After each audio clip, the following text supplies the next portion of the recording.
Coucou les merveilles, c'est Chloé. Aujourd'hui, je vous présente la carte enchantée. Donc, ce sont des cartes oracles de Colette Baron-Reid qui sont sorties aux éditions Exergue. Elles ont été traduites tout récemment. Donc, je vous montre le résumé pour qu'on puisse le lire ensemble. Imaginez entre le visible et l'invisible une force qui vous sert de guide, provoquant des revirements et des changements au cours du voyage évolutif de votre vie. Dans ce coffret, vous découvrirez 54 cartes magnifiquement illustrées pour explorer les lieux, les situations ainsi que rencontrer les alliés et adversaires qui jalonnent votre parcours. Après avoir identifié vos forces, vos faiblesses et votre potentiel, vous serez à même de planifier un nouvel itinéraire ou de choisir une autre destination pour accroître vos possibilités. Le livret explicatif de 200 pages vous aidera à décrypter la signification des cartes, à identifier votre mission de vie et à utiliser votre intuition pour faire des choix conscients et créatifs. Vous pourrez alors accéder à un autre espace de liberté. Vous serez capable de modeler votre réalité pour manifester plus de magie dans votre vie. Donc Colette Baron-Reid, elle a fait d'autres oracles. Je trouve que celui qui ressemble le plus, c'est celui-ci, c'est la sagesse de l'oracle. D'ailleurs, même au niveau du coffret, c'est exactement la même dimension. Je reviendrai dessus, même au niveau des illustrations, je trouve qu'il y a quelque chose qui est assez similaire. Donc la carte enchantée, vous l'aurez compris, l'idée, et j'adhère complètement à cette idée, j'aime beaucoup, c'est de voir notre vie comme un voyage, une aventure. Et du coup, on va avoir des métaphores avec ces cartes, des métaphores qui vont représenter des états dans lesquels on se trouve. Par exemple... c'est marrant, même dans les expressions, on peut dire je suis en train de vivre une véritable traversée du désert. C'est une expression pour dire que ouais, on a l'impression que tout est stérile dans notre vie, on a l'impression qu'on ne voit pas le bout. D'ailleurs, on peut dire aussi métaphoriquement je ne vois pas le bout du tunnel, comme si on était dans un long tunnel sombre. C'est encore une autre métaphore.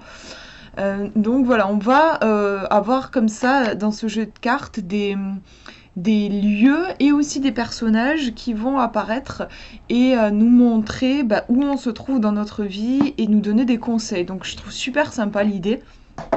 Alors je vous montre le livret, donc 200 pages, donc il est assez costaud, mais c'est assez similaire. Je fais le parallèle au cas où vous ayez cet oracle chez vous. Vous voyez, sur la sagesse de l'oracle, oups là, je vous montre le dos. Il est même encore plus épais pour le coup. Mais ça ressemble. Qu'est-ce qu'on nous dit? Ouais, au niveau du livre... Alors attendez, je veux vous montrer le sommaire. Voilà. Comment utiliser les cartes, l'objectif des cartes, comment effectuer une lecture. Et vous avez des exemples de lecture et explications des positions, lecture à une carte, à 3 cartes, à 6 cartes. Ce qui est sympa, c'est que vous avez vraiment des exemples avec une question précise posée par une personne, les cartes qui sortent et comment elles sont interprétées. Donc ça, c'est sympa. Qu'est-ce que vous avez d'autre? J'ai beaucoup aimé l'explication... Alors, je sais plus où c'est. Je me suis dit qu'il fallait que je vous... Voilà, sur l'objectif des cartes. J'aime bien comment c'est expliqué. Ces cartes sont censées devenir votre guide personnel, comme une boussole en fait, pour explorer le chemin que vous suivez, planifier un nouvel itinéraire, retracer vos pas pour comprendre comment vous êtes arrivé, où vous en êtes, ou peut-être carrément choisir une autre direction. Elles vous aideront à réfléchir et vous donneront de plus grandes questions à étudier, je me suis perdue, lorsque vous recherchez à comprendre qui vous êtes et votre mission dans le monde. Elles vous aideront à voir chaque aspect de votre voyage, les liens que vous tissez, le travail que vous accomplissez, de même que les leçons que vous devez apprendre afin de découvrir l'engagement sacré auquel vous avez souscrit quand vous avez choisi de venir ici en tant qu'esprit, voilà, et prendre forme humaine.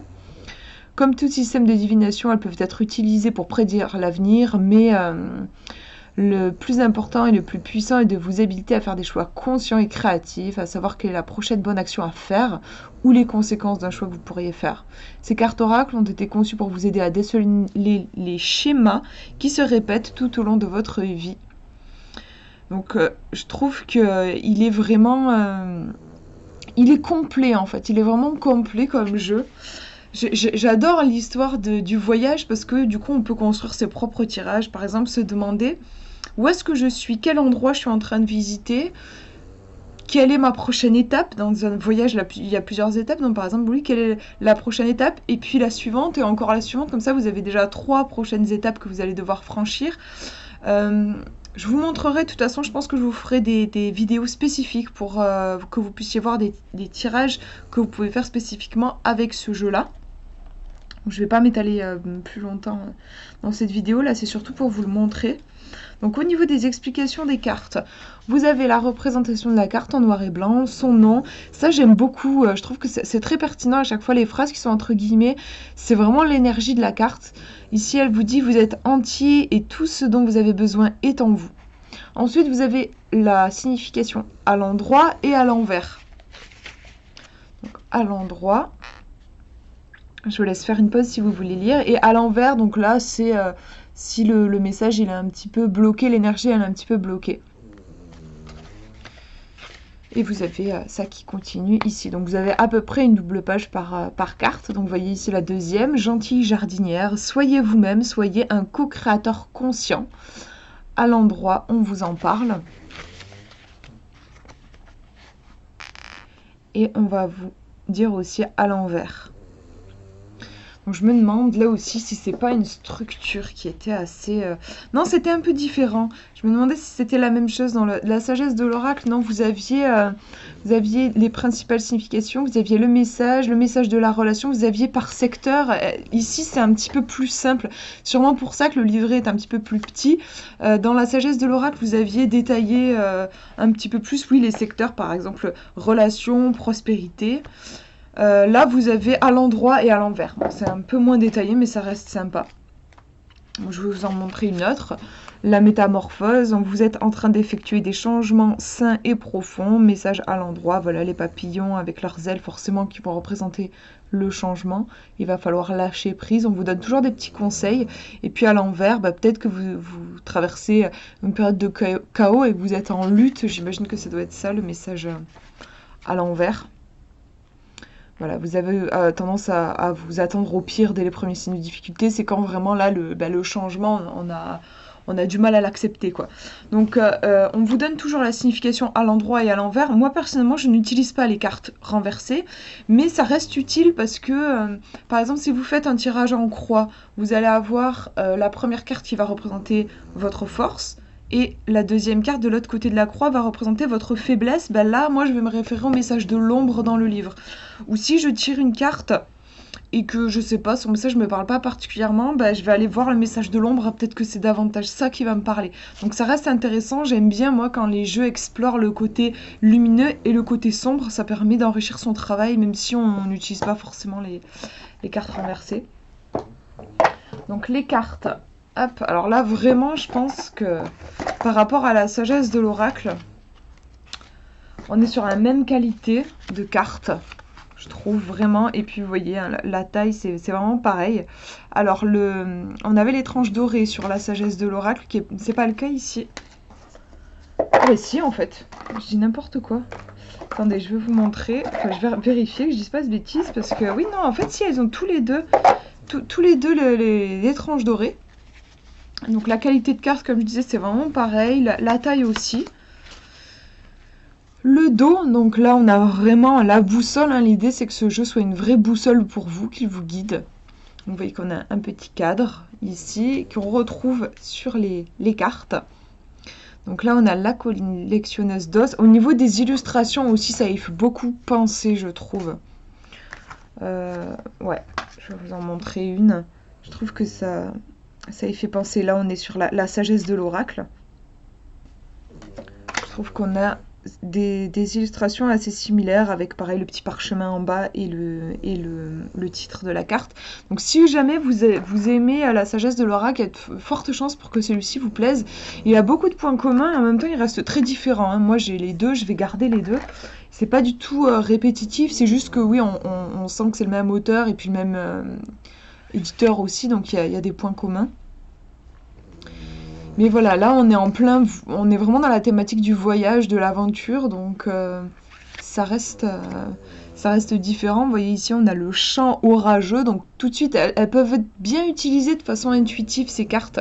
Je trouve encore plus que la sagesse de l'oracle, parce que bah, ça va nous parler directement. Si vous vous demandez quel paysage vous êtes en train d'explorer dans votre vie actuellement, puis vous tirez cette carte-là, bon, vous vous doutez qu'il y a quelque chose de pas très apaisé, quoi, au sein de votre question, ou au moment où vous tirez votre question. Là, on a le pays des fantômes. J'adore parce que ça éveille l'imagination, je trouve. L'étincelle. Donc vous voyez qu'on n'a pas que des lieux, hein, on a aussi des personnages où là, l'étincelle, on a comme un élément qui vient colorer votre tirage. Le bercail. Alors, j'ai mon petit chien qui est en train de ronfler, peut-être que vous l'entendez. La montagne. J'aime beaucoup l'envol. Très joli.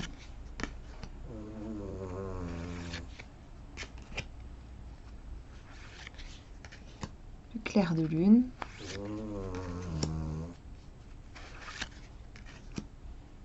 La fameuse boussole, forcément, il la fallait. La prière magique où on va se confier à l'univers. Pris dans la vase. Donc là, c'est une carte qui va conseiller de se détendre. Ça sert à rien de se débattre. Plus on va se débattre, plus on va s'enfoncer. Le repère du dragon, j'aime beaucoup. Hein. On pourrait écrire des histoires, je trouve, avec ce jeu. Équilibre des forces. Le mouvement avec l'autruche qui trimballe tout un monde sur elle, c'est rigolo, je trouve, j'aime bien. Écoutez. Le magicien de la conscience, donc là, vous voyez qu'on a un personnage qui va venir nous aider pendant notre quête. Le puits au souhait, ça c'est chouette. On est content quand on tombe dessus. La triste étreinte, là on est dans quelque chose de plus mélancolique et poétique. Protéger le trésor. Le fond rocheux, hein, il y a un côté assez impasse, on le ressent tout de suite. Pic de la joie. Ah justement, je parlais de traversée du désert, donc là on est en plein dedans. L'encouragement. Le remanieur de la carte magique, c'est la grande classe, ça, j'ai fait quelques tirages, je suis pas encore tombée sur lui, mais il y a un côté Joker un peu, c'est chouette, je trouve. L'étang sacré. Le pays gelé, hein, là on est vraiment dans la pause, hein, on est obligé de faire une pause. Faire un choix.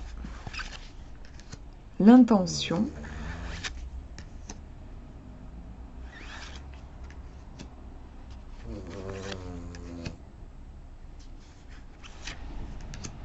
La métamorphose, elle est super jolie, je trouve, cette carte. On dirait un tableau. Chant de rêve, j'adore aussi.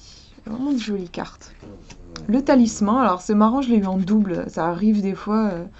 Ça faisait longtemps que ça m'était pas arrivé. Parfois, vous pouvez acheter un jeu, vous avez des cartes en double. Moi, j'ai eu le talisman en double. Je trouve toujours intéressant d'aller regarder la signification. Il n'y a pas de hasard, c'est intéressant. Hop, j'en avais oublié une. La gentille jardinière. L'engagement. Soigner le bobo si c'est pas trop mignon, le petit raton laveur en infirmière, c'est trop chou. La force. Les visiteurs inattendus. Le palais doré. Les gobelins, donc ils vont représenter toutes les peurs, les angoisses. Je trouve que c'est un peu aussi la petite voix qui nous juge. On a tous un petit gobelin à l'intérieur de nous qui va nous dire bah non, t'es pas capable, de toute façon t'es nul et tout. Je sais pas, ça me fait penser à ça. Je trouve ça sympa qu'il y ait cette carte-ci aussi dans l'oracle. Les études, la solitude, et ouais, parfois il faut aussi s'isoler pour se recentrer un petit peu. Suivre le maître. Et la dernière, au cœur de l'inconnu. Donc vous voyez qu'il y a quand même pas mal de cartes, je sais plus, 54 je crois, c'est ça, ouais. 54 lieux en fait que vous pouvez visiter métaphoriquement et ressentir tout ce que ça peut vous apporter. Moi j'aime bien demander quelles sont les ressources, je demande un lieu magique dans lequel je vais pouvoir trouver des ressources pour m'aider par rapport à ma question. C'est très sympa. Il est vraiment, comme je disais, il éveille l'imaginaire. Si vous avez de l'imagination, si vous aimez utiliser votre imagination, c'est des cartes qui peuvent vous plaire, je pense. Vous pouvez vraiment vous plonger comme ça dans un paysage et même, pourquoi pas, faire une méditation en fait dessus, une visualisation où vous allez partir de la carte et laisser votre imagination vagabonder et voir un petit peu ce que vous découvrez dans ce lieu. Je trouve qu'il y a plein de possibilités avec ce jeu, des possibilités créatives et ouais, pour nourrir son imaginaire. Voilà pour cette présentation, bah, j'espère que ça vous aura inspiré. Je vous fais de gros bisous, prenez bien soin de vous.